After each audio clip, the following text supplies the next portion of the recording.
पारी। President macro के साथ पहले एक बार मेरी टेलीफोन पे बात हुई थी उनके भव्य विजय के बाद, और उसके बाद इतने कम समय में और बहुत ही शॉर्ट नोटिस में मेरा यहाँ आना हुआ और जिस गर्मजोशी से स्वागत किया, मैं इसके लिए राष्ट्रपति जी का हृदय से बहुत आभारी हूँ, क्योंकि मैं समझ सकता हूँ कि नई सरकार को ये प्रारंभिक दिनों में कितने प्रकार की व्यस्तता रहती है, उसके बावजूद भी भारत को उन्होंने प्राथमिकता दी और इसके लिए मैं उनका बहुत आभारी हूँ।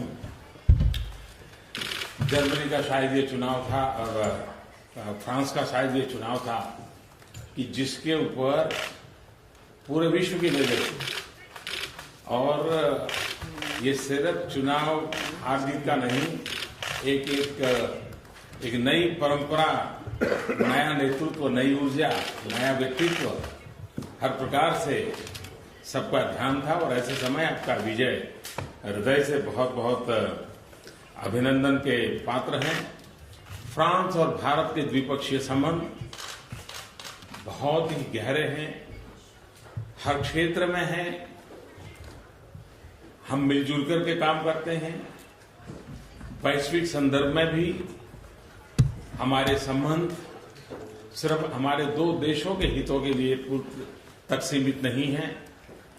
वैश्विक संदर्भ में हम दो देशों के संबंध किस प्रकार से मानवजात को उपकारक हो, मानवीय मूल्यों को उपकारक हो, इसकी हमारी एक सफल यात्रा रही है। और राष्ट्रपति जी के नेतृत्व में भी ये यात्रा और तेज गति से आगे बढ़ेगी, ऐसा मेरा विश्वास है। विकास का हमारा दायरा, संबंधों का हमारा दायरा एक बहुत बड़े फलक पर है, चाहे वो टेक्नोलॉजी का मसला हो या ट्रेड की बात हो, चाहे वो इनोवेशन का विषय हो या इन्वेस्टमेंट की बात हो, चाहे एजुकेशन हो, एनर्जी हो, एंटरप्रेन्योरशिप हो, हर दृष्टि से। और जैसा अभी राष्ट्रपति जी ने बताया कि student to exchange progress, student के लिए इंटर्नशिप के कार्यक्रम, भारत को ज्यादा समझने का प्रयास, भारत के नौजवानों को फ्रांस को समझने का प्रयास, इसको हम कैसे बल दें, इस पर भी आज हमारी काफी वास्ता हुई। और इसलिए मैं कहूंगा कि एजुकेशन हो, एनर्जी हो, एंटरप्रेन्योरशिप हो, चाहे डिफेंस का मामला हो या डेवलपमेंट का मामला हो, हमारे लिए दोनों फलक का उतना ही महत्व है। चाहे हम स्मार्ट सिटीज के निर्माण की दिशा में आगे बढ़ना चाहते हो या हम स्पेस के प्रोग्राम में मिलजुल करके काम करना चाहते हो, हमारा दायरा कितना विस्तृत है इसका हम अंदाज कर सकते हैं। कम्युनिकेशन, जैसा आपने बताया कि कम्युनिकेशन वर्ड का इन दिनों में जितना उपयोग है, थ्रेड्स भी है, हम मिलजुल करके इसमें कैसे काम कर सके। और उसी प्रकार से फ्रांस और भारत के कल्चरल रिलेशन एक हमारी साझी विरासत है। और आज जैसा राष्ट्रपति जी ने बताया, इसके बाद हम श्रद्धांजलि सुमन अर्पित करने के लिए जा रहे हैं। हिंदुस्तान के 1.5 लाख से ज्यादा लोगों ने प्रथम और द्वितीय विश्व युद्ध में शांति के लिए शहीद हो गए, बलिदान दे दिया। उनको श्रद्धांजलि देने के लिए राष्ट्रपति जी भी समय निकाल करके हम दोनों साथ जा रहे हैं। ये भारत के उन वीर आत्माओं के लिए मैं समझता हूं ये बहुत बड़ा आपका जेस्चर है। फ्रेंड्स, पेरिस मेरी राजनीतिक यात्रा में एक बहुत बड़ा महत्वपूर्ण पड़ाव है।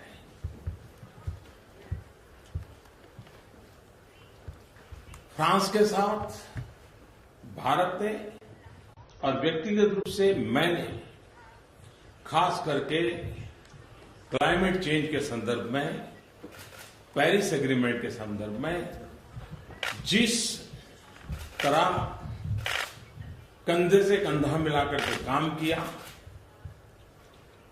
और मैं समझता हूं कि पेरिस एग्रीमेंट ये एक साझी विरासत है।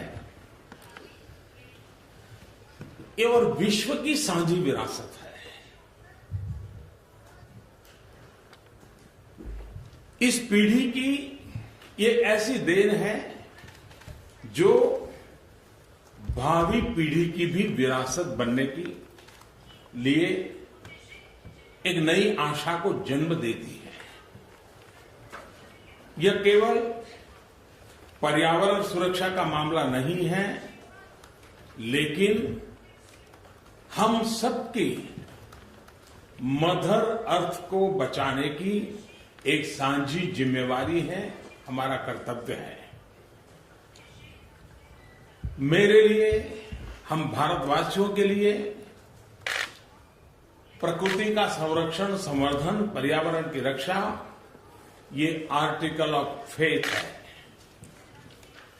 और इसका मूलभूत कारण है कि जो हमें सदियों से शिक्षा मिली है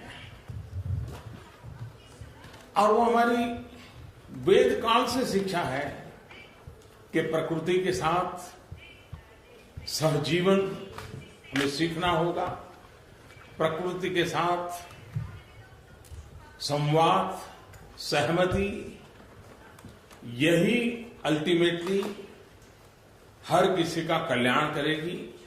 और इसलिए हम प्रकृति के संरक्षण और संवर्धन के प्रति संस्कारों से, संस्कृति से, स्वभाव से पूरी तरह कमिटेड देशवासी रहे हैं। और भावी पीढ़ी को आज हमें जो कुछ भी प्राप्त हुआ है वो हमारे पूर्वजों ने हमारे लिए बचा के रखा, इसके कारण मिला है। हमारा भी दायित्व बनता है कि हमारी भावी पीढ़ी के लिए शुद्ध हवा, शुद्ध पानी, प्राकृतिक संसाधन पर्याप्त मात्रा में हमारी आने वाली पीढ़ियों के लिए देना, ये हम लोगों की दायित्व है। और इसलिए हमारा ये प्रण है, हम समझौते के साथ भी हैं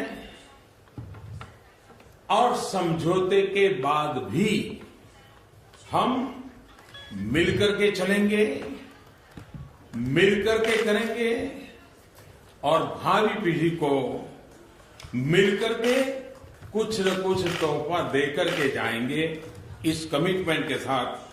और इस दिशा में हमने कई महत्वपूर्ण कदम उठाए हैं। Indo French partnership for sustainable technology पर विचार हुआ है। सीईओ फोरम को सस्टेनेबल इकोनॉमी के विषय पर विचार करने का निर्देश दिया है। और पेरिस की धरती पर एक महत्वपूर्ण फैसला हुआ इंटरनेशनल सोलर अलायंस का।